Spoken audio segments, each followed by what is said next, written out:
Good afternoon, everyone. I'm Commerce Next co-founder Veronica Sansev. Thank you so much for joining us today. For any new participants, Commerce Next is a community, event series, and conference for marketing, technology, and e-commerce leaders at retail and direct-to-consumer brands. And on behalf of my fellow co-founders, Scott Silverman and Alan Dick, I want to welcome you to today's webinar. We host these webinars every other week, and we're thrilled to have you with us today. Our topic is innovative strategies to thrive in the new AI-powered e-commerce landscape. Now, AI continues to be a buzzy topic, and that's because companies that excel at AI are seeing significantly higher returns than their peers. Today, we plan to discuss e-commerce readiness for AI, the importance of data feeding the AI models, and how AI is transforming the customer experience. But before we dig in, I want to walk through a few important thank yous and announcements. Turning to the deck. First, I want to thank Commerce Tools. It's been a pleasure to partner with them on this webinar. I also want to thank our speakers, Suruchi Shukla, Vice President of Marketing at Minted, Ryan Williams, VP of Digital at Full Beauty Brands, Kelly Ghost, Chief Strategy Officer at Commerce Tools, and John Pinella, Group Vice President at Publicis Sapient. All of them have a lot of experience on AI and are going to add a lot to this conversation, so we're excited to have them. I, of course, want to thank our team, Maeve, Robert, Scott, Alan, Jill, all of whom have been working tirelessly behind the scenes to make this webinar a success. And of course, I want to finally thank you, our audience, for tuning in live today. We really appreciate you joining us. Now, our next webinar is on August 14th. It's in 2 weeks. It's at 2 p.m. Eastern, 11 a.m. Pacific, and the topic is AI Your Holidays, 5 Ways to Make Your Holidays Slay. And you can thank our Chief Content Officer, Jill Dvorak, for that amazing pun. The webinar features Kendra Scott, Sakara Life, and Session AI. And then, of course, we want you to save the date for the 2025 Commerce Next Growth Show. Now, we know you just attended the summit in June, but the next summit is June 24th through 26th, 2025 at the New York Hilton Midtown. Our team will be putting a link in the chat so you can sign up for early access, and that will ensure you get notified when our first round of VIP tickets get released, and you want to make sure you get those. Now, if you missed any of the past webinars, you want to brush up on any topic, or maybe just revisit a session to remind yourself of what you learned, our YouTube channel has a wealth of information. We have hundreds of videos on there on all topics, e-commerce, technology, and marketing related to the e-commerce and retail industry. So please check it out. And of course, don't worry if you miss anything. We do record these webinars. We usually make them available by the next day. So if you miss anything, you can watch the replay. I'm going to quickly show you where everything is on the screen, and then we're going to get started. So first of all, the main panel for interactivity is to the right of the screen, and that's where you'll see chat. Chat is where you can tell us where you're calling in from, hint, hint, hint. You can give the speakers high fives and interact with other audience members. But if you have a question, we ask you to please use the QA tab. And that's because there's some additional functionality in the QA tab, like the ability to upvote questions so that we know which ones are most important to you and can make sure we ask our panelists. Now, later in the webinar, we'll have polls. Live questions will pop up on the screen, but if you want to see the final results, you just go to that polls tab and you'll see the tally of results. Of course, we also tell you which results won the polls. And then we have our handout section, which is on the very far right. And from there, you can download the slides from today, as well as a composable commerce guide from our friends at Commerce Tools. Now, for anyone watching that replay, those handouts are at the bottom of your player. So today's agenda, we have a presentation by Commerce Tools and Publicis Sapient. Then, of course, we ask you questions with our audience polls. And then we have a panel discussion with Minted, Full Beauty Brands, Commerce Tools, and Publicis. So it is now with great pleasure that I get to introduce Kelly Ghost. He's a Chief Strategy Officer at Commerce Tools, and John Pinella, Group Vice President at Publicis Sapient. Welcome. Hey, thanks for having us. I'll let you guys take it from here. All right. In this short presentation, John and I are going to talk about the intersection of AI and commerce. So, as she mentioned, please make sure you ask us any questions here in the Q&A, and then we look forward to a group discussion after. All right. So, first, this is not meant to be a chronological list of AI models and their context window size. Context window is basically how much memory does an AI model have? How much can it remember? And the first models could only remember a couple paragraphs at once. But even going back to a couple months ago, it's basically unlimited now. Google has announced that they have an unlimited context window size, which is great to see. But I list this out here. This is only, what is it, 14 months of innovation? And over the course of 14 months, if you just look at the context window size, it increased exponentially in that amount of time. And now apparently we're to unlimited context window sizes, which is pretty amazing. And what's even more amazing is AI is being used to improve AI. So the biggest users of AI are those who are actually building AI. And as a result, the pace of innovation is nothing like I've ever seen before. It is just increasing exponentially. And I'm always amazed at when one of these big providers release something out into the wild.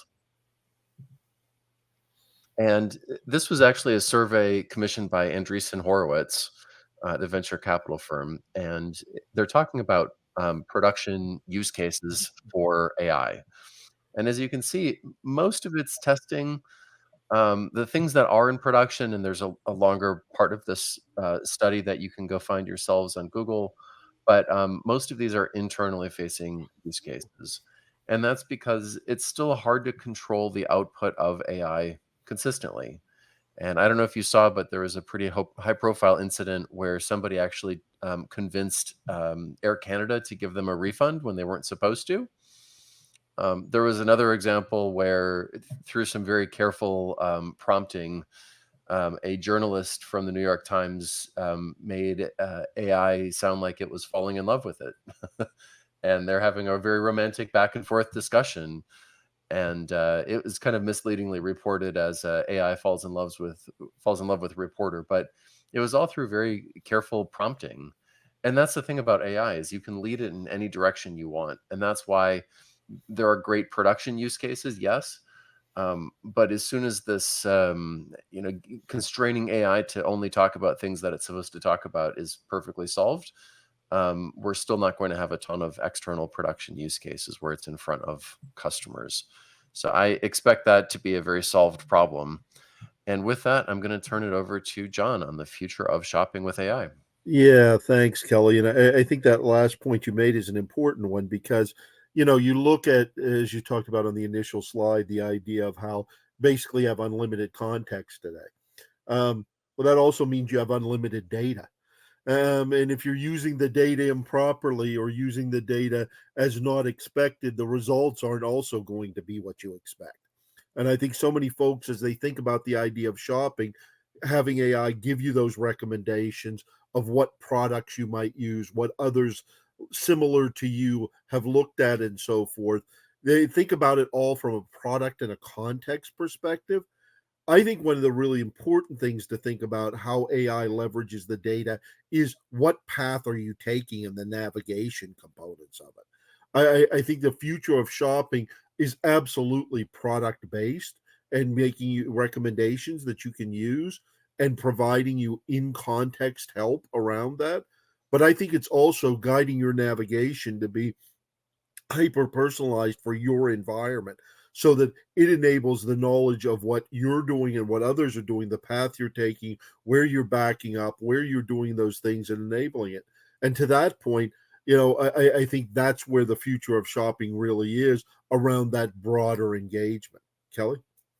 Yeah, I think so as well. And I think we're going to see AI being the head for commerce increasingly going Yeah. forward. So you look here, this is an example of chatting with Bing Copilot Search, if I have that right. They change the name every couple weeks. um, it's moving so fast, but it's a very tailored personal guide for shopping, and I could very easily see almost shop and shop type experiences where these brands are working with the AI vendors to provide mini shops within shops and very personalized brand focused experiences. Absolutely. But we'll get there. And if we look more broadly at AI, what it is good for, I think speaking as a vendor here, it's frustrating to see a lot of vendors just throw AI features at their product in hopes that people think that their product is suddenly AI.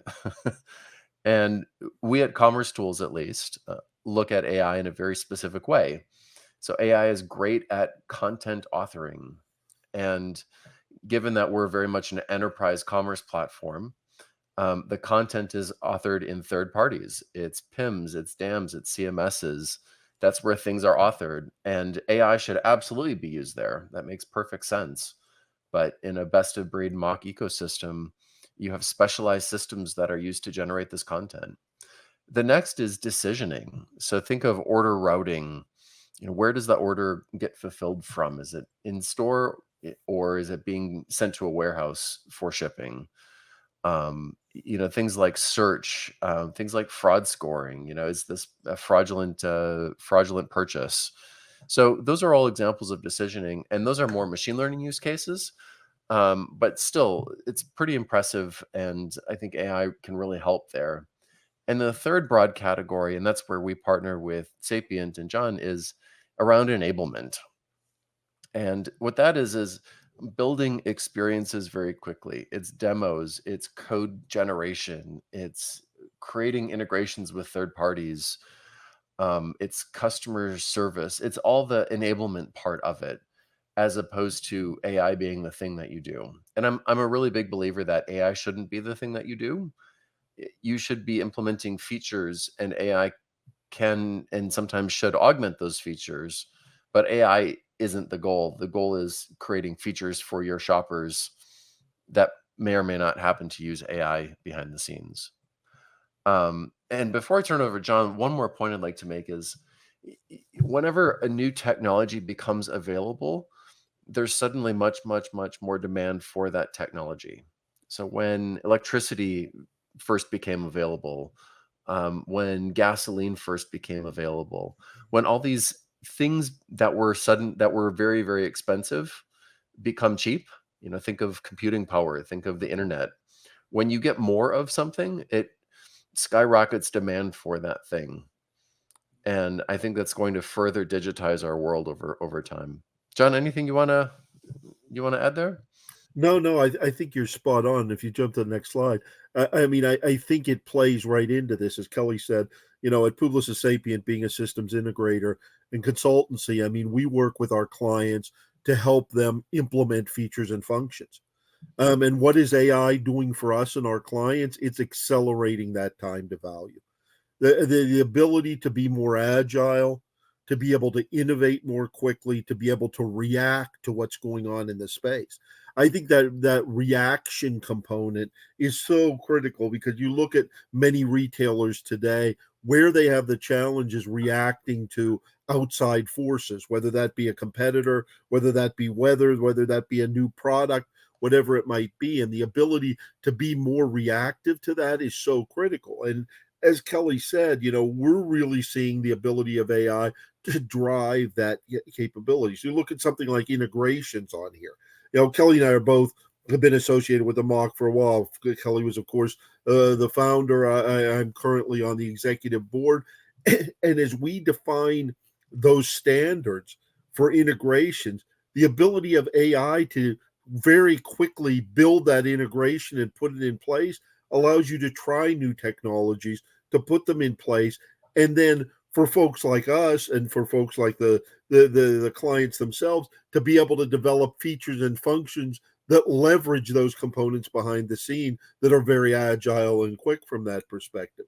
You look at it's all around building these services, the customizations, and AI providing us the power to be able to do that while we build the right features and functions to differentiate.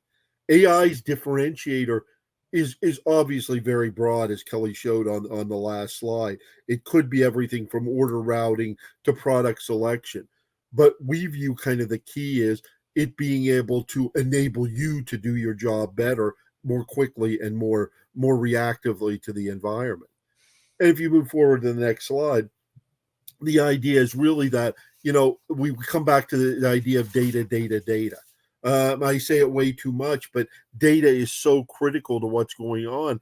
And how do you expose that data? How do you make sure it's exposed in a secure way? How do you make sure the right data is being exposed to the public? So when they put in that prompt and they're asking that question, that it's going to give them what they should get, not necessarily what they expect, because I think expectations are a component of it, but it's actually what is the messaging you as a brand, you as a retailer are trying to get across them? What product are you trying to put in front of them? So you're reading that prompt correctly and acting upon it from an AI perspective. And it's catalog, it's personal data for that individual, but it's bringing those components together from a data perspective and making sure they're exposed to your clients, to your partners. We see so many folks in places like marketplaces today. If I ask a marketplace, what's the best product for this? It has to be able to combine product information from many, many vendors. How does it rationalize that data and make sure it's answering in a proper way? So the idea of exposing the right data in the right context is so critical to going forward. Kelly, anything you'd like to add?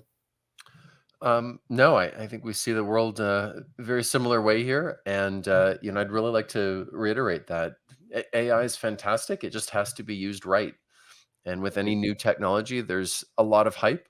There are an awful lot of useless AI features out there done to check the box, and I would just urge you to please not fall into that, and always look at customer value.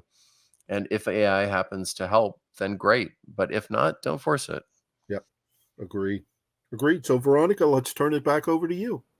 Awesome. Thank you guys so much. Appreciate you kind of setting the stage for the conversation. We now are going to turn to some audience polls. Let's get the audience answering a few questions about what they're doing from an AI standpoint. And then we will take from there. Let me just turn my deck.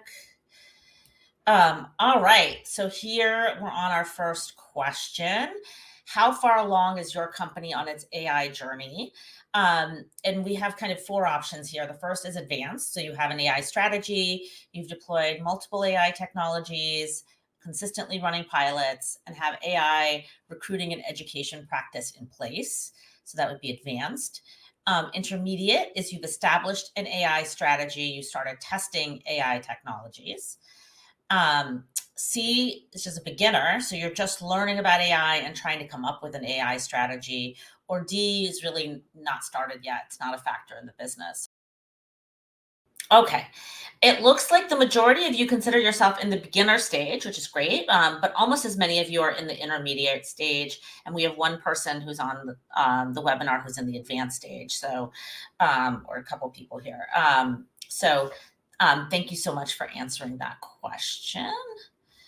Our next question is about having dedicated AI team or specialists. So the question is, how important is having a dedicated AI team or specialist within the company? Very important, somewhat important, neutral, not too important, or not at all important. Again, how important is it to have a dedicated AI team or specialist within an e-commerce company? Very important, somewhat important, neutral, not too important, not at all important. All right. Well, this makes a lot of sense. As expected, most of you think it's very important or at least somewhat important. So 35% right now are coming in at very important, 30% are coming in at somewhat important, about 22% neutral, and less than 12% are not too important or not important at all. So the majority of the folks on this call feel like it's at least somewhat important to have a dedicated team or specialist that AI specialists in the company. Awesome. Now, our next question is about our upcoming webinar, how AI your holidays, 5 ways to make your holiday campaign slay. And Jill Dvorak, who's running that webinar, wants to know if AI could make your holiday campaign slay in just one way, which would it be? A, boosting sales while maintaining margins. B, crafting more unique, engaging content. C, optimizing inventory better. D, improving customer support. E, creating more consistent customer experiences across channels, or F, some other way, but you're on the naughty list. I guess if you're not really on the naughty list, you can put it in the chat. All right. And it looks like the majority of you want to boost sales while maintaining margins, if that makes total sense, since all of us are very much measured on performance. That's about 47% compared to the next highest one, which is crafting more unique and engaging content, which is at 32%. So very interesting results. Thank you for taking the survey. We're a little bit ahead of schedule, but we're going to jump right into the panel because we have a lot to cover today. Hello, Saruchi. Hello, Ryan, John, and Kelly. Welcome back. Good to see you guys. Hey there. All right. So we got a chance to meet John and Kelly earlier. So I would like to start by having Saruchi and Ryan just briefly introduce yourselves and your roles at your respective companies. Yeah, happy to. I can start. Hi guys, I'm Suruchi and I run marketing at Minted. For those of you who don't know us, Minted is a design-led marketplace and we're considered a leader in the premium stationery space. We have about 15,000 artists around the globe that design for us.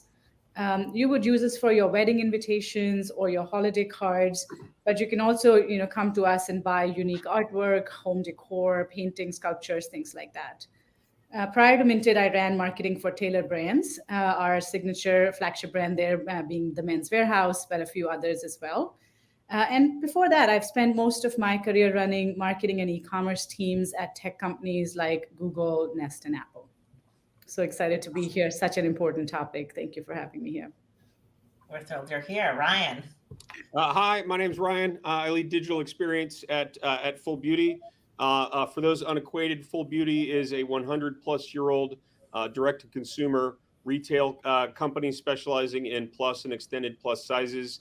We're currently operating a portfolio of 17 amazing brands and growing, including Win Within's, Catherine's, Eloquii, and Cup. I've been with Full Beauty for just short of 5 years. Prior to that, I led digital experience at the Hertz rental car company, but the majority of my experience is in e-commerce retail. Brands include Land's End, Sears, Chico's, White House Black Market, among others. Awesome. Well, what I want to do is just to get us started before we kind of dig into the meat of the topic is I'd like all of you to kind of give a little bit of context on where you are in your AI journey. Like what aspects of your business are using AI today? And Ryan, we'll start with you, then we'll go to Saruchi, and then Kelly and John, if that works. Sure. I would put us in sort of that A tier on the maturity curve, probably just barely. We've been, if you think of AI in a broad sense, not just on sort of the LLMs or the more kind of newer AI technologies, we've been using AI for a number part of our shopping experiences, including search results, product sorting, product recommendations, and outfitting on the customer-facing side. We're just now starting to dabble in leveraging LLMs to do content generation. So things like subject lines and improving our SEO. Awesome.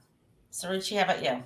Yeah, I think I'm very similar to where Ryan is, probably not necessarily completely in the beginner, more in the intermediate. I think of the authoring, as Kelly, you called it, as some of the basic uses of Gen AI. So we've been using it for generating subject lines, SEO copy, even social media content.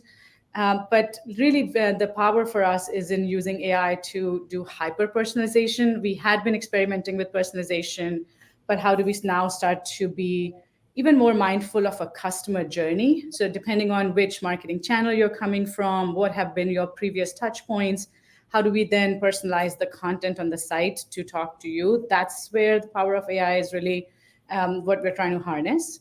The other place is around enhanced targeting. So we just brought in a tool called Pixis AI that sits on top of, say, a Meta algo or a Google algo, and then helps us to do further optimization of our media. So now starting to look at those sorts of tools. The other place, I mean, we've been doing AI and Gen AI on our site for a long time. We'll probably go deeper into this if there's time later. But we, for our art business, we actually have been using Gen AI to generate in situ images. We start with like a base painting image, and then how do we start to show that to the customer in various sizes, frames, etc. We've been using Gen AI quite a bit for that too. Awesome. Kelly, how does Commerce Tools, where's Commerce Tools in its AI journey? Well, and I apologize for the background noise of all the hours in the entire week. There are two guys with very loud trimmers about 6 feet away from me right We're We're now. gonna not even be here. hearing them. Yeah. Of course, right? They have to come. Anyway, so I'm leading our AI strategy at Commerce Tools, and a lot of it's just been internally how we as employees use it, and getting things like Google. We use Google Workspace, and they have a Gemini plugin for that. A lot of the different SaaS tools we use have AI plugins. It's helping to evaluate which one of those we want to support, which ones we don't, data privacy rules, which one our dev team uses, what platform, or are we going to use multiple, hiring strategy. So, do we do a principal AI engineer, or do we work with a third party? And then it's product as well. And again, we've come down on the side of seeing AI as an enablement tool. We have a few things that we're working on as features, but largely this is an enablement tool, and a lot of it's partnering with the Microsofts, the OpenAIs, the Anthropics of the world, and making sure that their respective models have the most up-to-date data possible from Commerce Tools and our customers when they opt in. Awesome. And John, last but not least. Yeah, no, thanks, Veronica. Yeah, I mean, as Kelly said, we have a lot of internal focus around AI. We've created an entire organization and team around that, our own version to use internally for everything from hiring to acceleration of development to efficiency around things like expenses and timesheets and ensuring that those things get done. But I think you're probably more interested in how we as an SI are working with our clients to enable them. And I think much of the focus has been in two areas. One, I think very much around the idea, as Saruchi said, around hyper personalization. Many of our clients are coming to us and asking how we can leverage AI models, leverage the tools to be able to have a much more personalized experience one-on-one. From that perspective, get away from the idea of personas, get to very specific journeys, very specific relationships. And the other, I would say, is more on the back end. As part of my organization around commerce, we also do supply chain. And really, optimization of inventory and routing has become very critical to our clients. How do we ensure the products are in the right place? How do we make sure we're optimizing the delivery cost and time? All of those components from that perspective to make sure we're leveraging stores as we can as fulfillment centers, along with larger fulfillment centers, to make sure we're presenting the optimum solution there. And much of our work has been around that. Yep. Yep. That makes a lot of sense. And we've seen how successful companies like Shein have been just from getting their back end operations streamlined with AI. Awesome. Well, we're going to talk a lot about how to get started and what you can do in your business. But I thought maybe before we dig into that, we can do a quick rapid fire question to take a little peek into the future. And I'd love to hear from each of you. What do you wish AI could do for you that it's maybe not doing for you today? And John, I'll go in reverse order. I'll start with you, and I'll end with Ryan on this one. Yeah, no, it's a great question. As I think of it from my environment where I run our commerce practice at Publicis Sapient, there are so many solutions out there.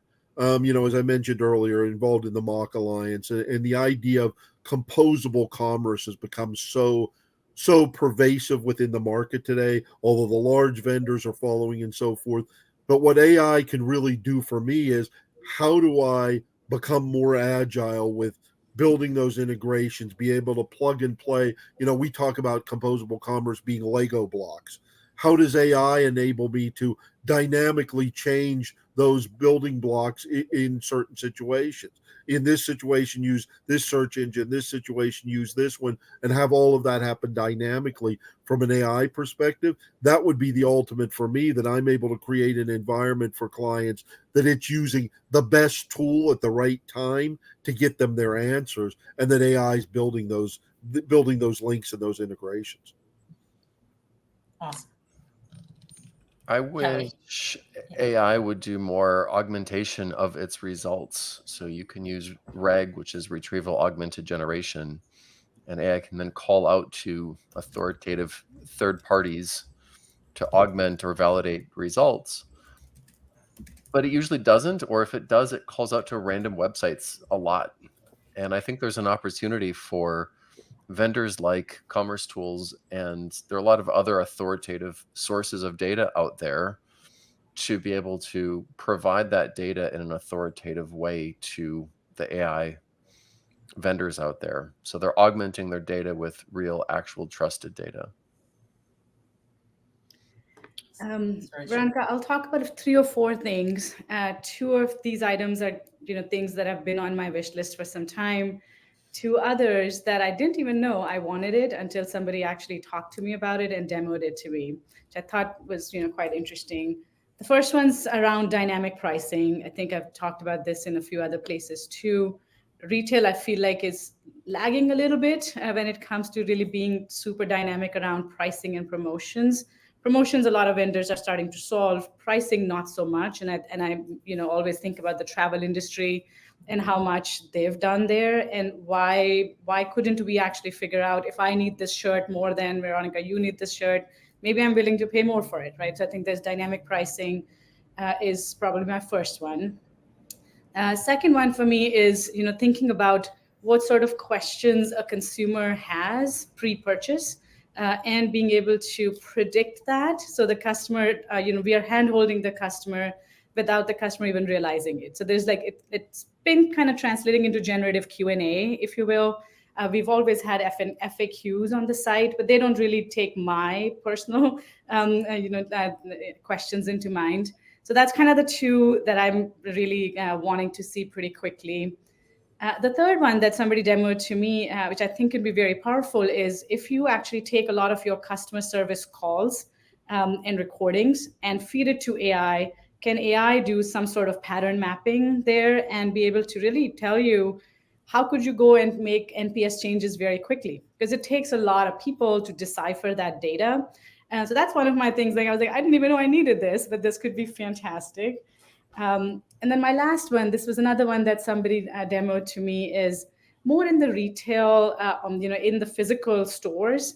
Today, when we set up the stores, there's somebody who's always monitoring and saying, this is where this product goes, and this goes on the shelf. Then somebody has to go in and make sure that that is how it was implemented. So it's very resource intensive to make sure the quality is right. But what if somebody could just take a picture of it, load it to AI, AI does a comparison of, this is what it was supposed to be, and this is what it looks like, pass, yes, no. That could just change how physical retail works. I think those are like the use cases that I'm getting more and more excited about. Didn't even know that I needed it, but could actually change the world. Yeah, awesome, awesome. And a lot of those things are just so close, so there's a lot of opportunity to kind of get that in the business. Ryan, last but not least, what do you wish AI could do for you? I'll tell you, one of the things that we've experimented with and have determined that we're just not there yet on, but I'm very excited about, is what we've internally been referring to as conversational analytics. We're a very data-driven company. We have a lot of brands. We have a lot of different customer segments. We have just a ton of products.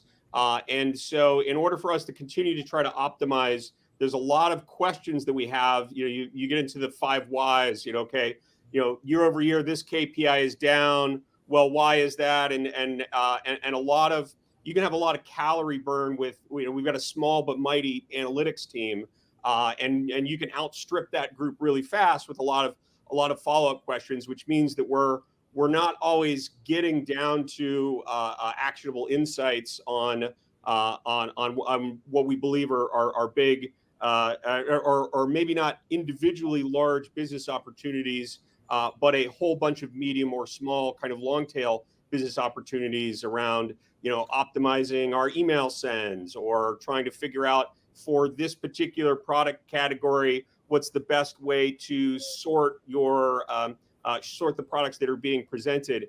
And I'm looking forward to a day to be able to sit down and have a conversation with an AI that is seemingly omnipotent understanding of our business performance so that I can say, okay, well, this KPI is down. Why is that? And then, well, why is that? And what should we do there? And as I said, we've experimented. We're probably going to come back to that in a few months once the technology gets better. We've been having conversations with some of the analytics providers out there. I know that they're developing them, but I think it's still really on the early development slope. And then beyond that, a sort of longer term, I'm going to agree with Kelly. I do believe that increasingly, but probably not immediately, you're going to see conversational AI with the consumers in sort of a personal shopper basis. I look at e-commerce today. E-commerce today is very much kind of a self-help mode, which is why usability is so important, because you've got to understand how to navigate in our case, a very large assortment of brands and products. And the more that you can have sort of a one-on-one dialogue with, hey, I'm looking for, or yeah, that's good, but do you have something in long sleeve? We just don't have that type of a dialogue with our customers, and I absolutely believe we'll get there. Yeah, Ryan, and just a comment on that. I mean, it's why conversion rates are so low on in online engagement. AI has the ability to make that a conversation versus a page to page shopping experience. I think it's a huge opportunity to see that entire paradigm change of expectations of 1, 2, 3% conversions because people don't have someone guiding them to the end result. Yeah, and I think it's like a timely wish, Ryan, because I feel like OpenAI just announced Search GPT, and my understanding with Search GPT is exactly kind of that kind of functionality, the ability to refine the search with like follow-on queries. I don't know how much it's conversational versus token based, but they essentially mentioned that type of functionality. So it seems like we're on the precipice of granting your wish. Exciting things to come. Yeah, for sure. Suruchi, I want to go to you for this next question. So for businesses, we had a lot of people in the survey who said they were in that beginning stage of really AI maturity. And, what would you say from your experience are the first steps for an e-commerce business to begin to become AI ready? Yeah, I think for me, it comes down to a few things. First of all, data readiness. John started to talk about this a little bit too, but we need to really take a look at our data. What are we collecting? What have we been collecting? How is it organized? How clean and usable is it? Because before you even start to figure out AI models, your data has to be right, because your AI model can only be as good as your data.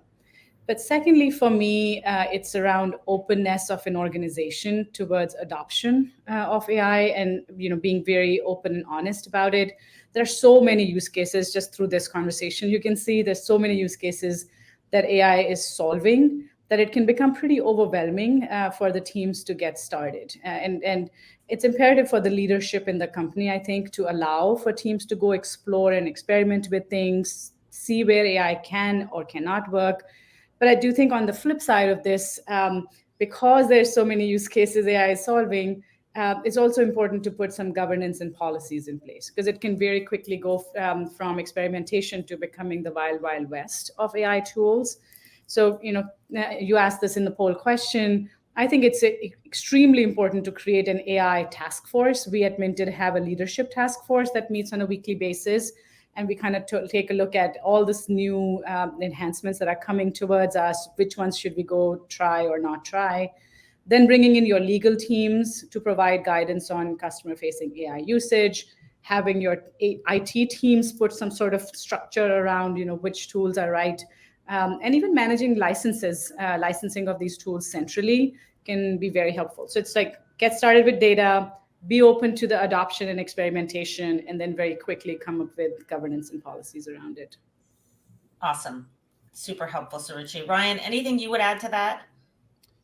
Well, we talked a little bit about what's the right way to start out, or what's the right organizational structure to drive AI in your company. And I would say for us, because we have in-market products that are AI driven, it makes sense for us to have. We actually have a internal data science team that helps continue to develop and deploy algorithms and AI models for some of our search and other services on the website. But if you're just starting out, I think I would recommend against hiring someone and telling them that they're in charge of AI for the rest, but please try to leave the rest of the company alone. AI is not going to be an individual thing that one person can drive and own. I think that you could even internally, it's helpful to have someone accountable, so you can internally, if you're just starting out, say, okay, here's an opportunity for this talented individual. We want you to become a subject matter expert for AI. And that means that your goals right now are to kind of, drive a skunk works, identify the best business opportunities for us as a company through AI, maybe develop one or two proof of concepts, and then that becomes the business justification to then formally organize around that opportunity. Yep, absolutely. And actually, that's a great segue into the next question, which is how important is it to have an AI team or an AI specialist? Obviously, it's not one person's job. You're not going to hire one person and say your job is AI, but like, does it require a dedicated team? Should everyone know about it? How should companies kind of handle that dispersion of AI inside the company? Maybe I can take this one. At Commerce Tools, we had a machine learning team years ago, 2017 to probably 2020, and so very similar to AI here. And to be honest, it didn't work that well. Oh, interesting. And it was because things like that should be horizontal. And what we should have done instead, what I should have done, is had that team enable other teams to do machine learning, but not dump all the machine learning stuff on that one team. And so they became like the team that was processing all the data, and everyone else was just waiting for their answers from that team. Yeah, I mean, anything machine learning related just defaulted to that team. And I don't think that works. I think it was instead more of a core competency that every team needed to have. And I think it should have been a train the trainer kind of model instead, looking at it in hindsight. And we didn't repeat that mistake now with AI. We're hiring some really solid folks and we're putting them across different teams in the company, but it's not like there's a standalone AI team and all AI stuff goes through one team. Now, I could see how that would work in some organizations at a very minimum just to get started, but it's like saying there should be an innovation team, or, and I know I'm hypocritical in saying this because I'm chief strategy officer, but a separate strategy team, right? Strategy and innovation and AI should be things that everyone does, not just relegated in a siloed team. But maybe the team, like you said, it could be the catalyst as opposed to the team being the team that does it. Yes. And Yeah, the educator. I agree, because I mean that is the approach, Kelly, we're taking as well, because AI is solving use cases for different parts of the organization very differently.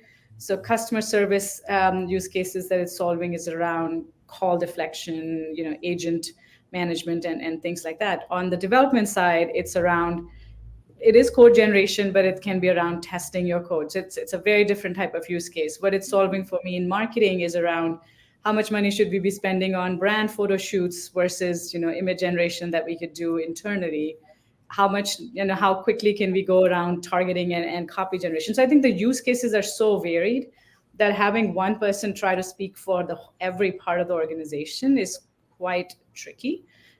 So what instead we've done, I talked about this, we have the task force that is like the leadership team that meets. We kind of review use cases across the different parts of the organization. We then have champions within organizations to say, you're not the champion, go do a little more of the digging and which tools you would bring to the table around it. And so it's literally a little bit of a tops-down approach that we've been taking to it. But I agree that it can't be one person, just too many things out there for one person to go solve. Well, and I think I'd add to both your points, Kelly and Saruchi, is one of the reasons why I think it's worked well for us is the core team that we started with. We did create a core AI team, but it came from all different parts of the company. Yes, we hired expertise to augment that team, but the people who were leading it and defining where we were headed understood the data, understood the use cases, understood the challenges that were out there. Instead of coming at it purely from an AI perspective, they were coming at it from a business perspective of how could we enable our business and ultimately enable our customers.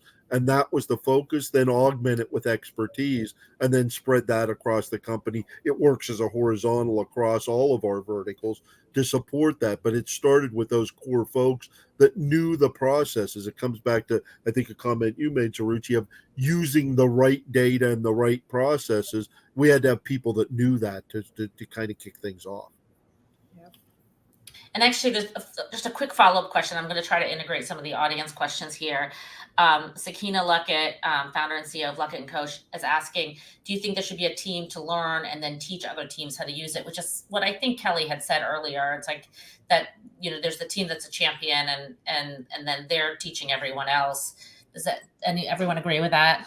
Yeah, and I can give you an actual example of how we did this, Sakina, if that will be helpful. We last year actually did an exercise. We broke up the marketing team into 5 groups and gave everyone a different kind of tool to go experiment with. The team then came back and and told the rest of the teams what they learned from it and how did they go and use it. We then sent a few of the folks from marketing team to take a boot camp. This was like a few weekends of a boot camp.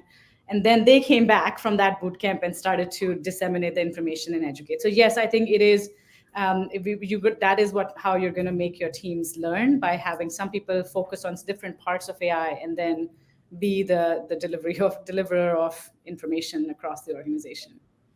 You also need someone internally to cut red tape as well, because Mhm. any company of any size, I mean, even Commerce Tools, we're 700 something employees. We have, not too many of my colleagues are listening, we have people whose sole job it is to say no.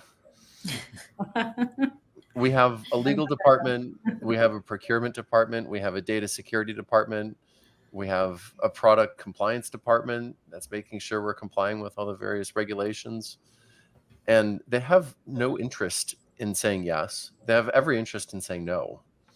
And that only multiplies, at larger companies. The random lawyer you have doesn't care. They just are trying to do their job, and they're doing their job well. So you need somebody at a senior level to cut through it and pick up the phone and say, no, we're doing this. I appreciate what you're trying to do, but this is very important to the survival of our business. We're going to do this. And I'm just escalate all the way up to the CEO when necessary, which I've done on a regular basis. And Ryan, you were going to jump in earlier. Did you want to add to that real quick? Yeah, just real quick. I would say, I mean, narrowing in a little bit on just, how do you use, let's say, a Chat GPT service to help make the entirety of your organization as effective as possible. We have internal subject matter experts that hold regular office hours. That it's really it's a non-structured sort of workshop that people can call in with questions, say, hey, I have this need, maybe AI could help me with this, what do you think? And multiple times, on the spot, they will partner with that individual and say, okay, well, maybe you could use Chat GPT for that, here's how to do that, here's how to think about that. Some examples of usages that I've seen is probably the funnest one is, hey, I'm in charge of producing photo shoots, and we want to do some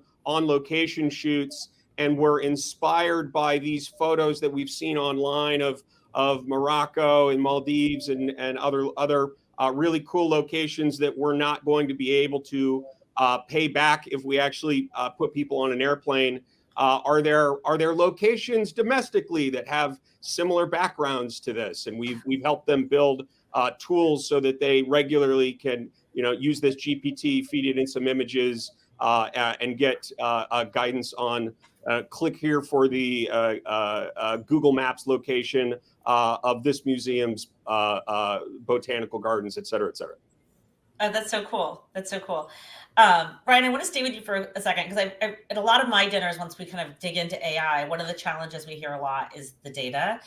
People, especially in the retail industry, data is still somewhat siloed in some cases, and they have a hard time getting it organized. For folks that are just getting started, how do you ensure that the data is organized and accessible to the AI systems so that they can actually do helpful insights and personalize like everyone wants them to do? Yeah, great question. And there's no silver bullet is sort of the headline. But in general, the more that your IT infrastructure is focused on creating a single, what's sometimes called a data lake, data repository, and that you can normalize that information, you're in a much better position than if you have your information scattered all over the place. Because it's very difficult in our experience so far to sort of plug an AI engine, whether it's an LLM or some other machine learning model, loose on data that isn't structured enough. But if you find yourself in a situation where that's a heavy lift, you're not already there, then I would encourage take kind of an experimental approach to proving out why integrating these data sources would be important. So see if you can get data samples from different locations and use that as a foundation for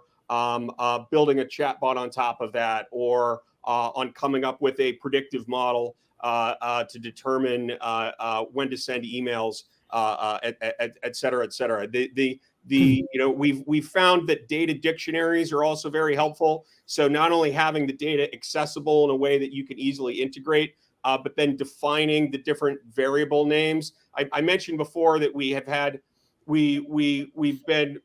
kind of underwhelming results in our desire to create conversational analytics against the raw data, and it's partly because of the complexity of just getting an LLM to understand the underlying structures of the data. So having that data integrated, tagged, and with a data dictionary, it could be a daunting task. I think that there's ways to build business cases to try to get the organizational alignment that you would require in order to get there. But that's how I'd look at it. I love your suggestion about using some sample data to create, like, to show what the results could be, because I think that's a great way to say, look, this is how we get by, and we're going to this is the kind of results we'll see. That's awesome. And actually, Christine Stensvad asked a question that's very related to that. I want to use as a follow up. She's actually asking how you QA so she's referring to this in the context of like tagging. So using AI to tag your product feeds for search. She's like, how do you actually QA the attributes that the LLMs are adding to the product catalogs? Any suggestions for her? Yeah, that is definitely an important aspect to probably to think about through the entire development cycle of any AI product or experience. And the earlier you're thinking about it, the better. I would say, depending on what you're using AI for, your threshold for risk, for lack of a better term, could be quite different. If you're generating internal data for use for your internal systems, that's one thing. If you're creating a chat bot to directly interact with your customers, that's different. In the specific example that you provided, we typically use, and I might get into more of this in a bit, but we typically use what can be called a human in the middle loop. So you set it up, you run it, and then you review it, and then you revise it, and you continue to do that. And what you'll find is that after some time, and also depending on what tools you're using and how you can, how they either self-learn or that you can continue to tune them, it doesn't actually take that long to get to things that have reasonable quality output. That's assuming that you've got your base technology is solid. Awesome. Kelly, you want to add to that? Yeah, so a lot of the fake AI search products out there, they use some form of tagging to enrich products, and they'll have a giant list of attributes like stylish equals true, flowy equals true, hipster equals false, right? They'll go through and do this auto tagging, and that is very, very old school. Instead, it should be intent based. So if people are searching for hipster jeans, and then they're clicking through to a list of them on a regular basis, those should automatically rise up to the top. It shouldn't be augmenting a traditional document-based search. Instead, it should be much more intent-based, and the AI should be finding patterns in searches that then yield specific results. I think the question really, and I've been debating this too, how do you make sure that the results that are presented to you are accurate? Because you may not get what I would get, especially when it's contextual search, Kelly. So I don't know how you're thinking about the I testing side. mean, so I'm not going to say who, but a very famous politician once said, "Don't compare me to the Almighty, compare me to the alternative." And the Okay. alternative is always going to be worse, right? It's the alternative traditional document-based search that we have today with personalization sprinkled in is still not very good. So I would take any modern AI with even half-baked data over that, and that's better. So you can't get to a point where it's going to be perfect because nothing's perfect. But compared to the legacy alternative, it's pretty good. Makes sense. Yeah. Absolutely. Well, it's like I feel like we could talk about this forever. We're running out of time. I guess for a final question, any challenges or pitfalls that businesses should be aware of when they're integrating AI?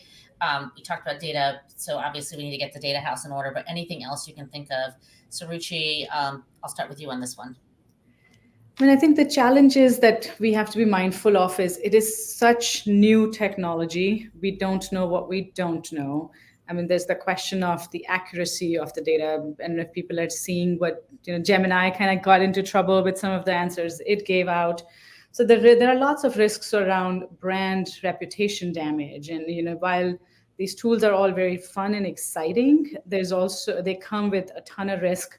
And so people adoption should be done slowly. You should have multiple lines of defense built on top. So as we're using them to generate copy, we actually have an editor team that looks at this copy before it goes in front of the consumer. So I think that's in my mind is some of the challenges. While lots of exciting things, the implications and risks should not be ignored. The way I look at this is it depends on the how close the AI is to directly interacting with the consumer. So if the output of the AI is intended to enhance either your information or to drive parts of your experience, like better personalizing the sort order on your product listing pages based on patterns that they've picked up on that individual's browsing behavior.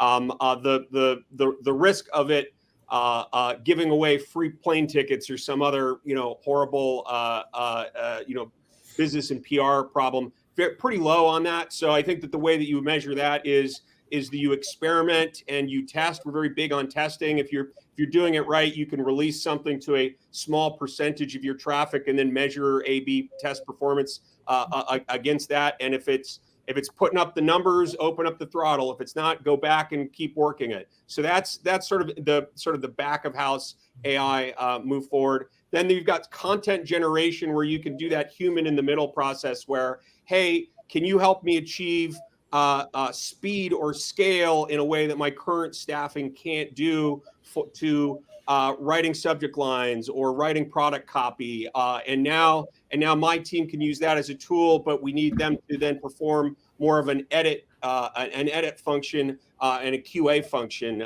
That's important. For my money right now, the direct interaction between your customer, putting an AI between you and your customer right now, I have not seen enough risk management controls in place for me to say that that's currently a good idea for most companies. Yeah, I certainly wouldn't at this point. Not Yeah. yet. Yeah, I mean, I think Saruchi and Ryan are spot on. I think the one other thing I would add is the idea that one of the beauties of today's environment, today's technology environment, is you can innovate and try things quickly. Don't try too many things at the same time.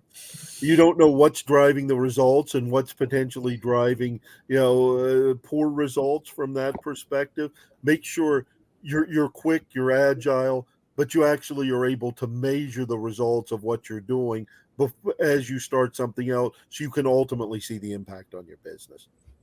Awesome. Such great advice. Suruchi, Ryan, Kelly, John, thank you so much for joining us today. I know we could have stayed on for easily another half an hour talking about AI, but we appreciate your time. We will be back here on August 14th. Our topic will be, again, AI. So AI Your Holidays, 5 ways to make your holiday campaign slay. We hope to see you all soon. Thank you so much. Thank you Thanks for for having me. inviting So us. long.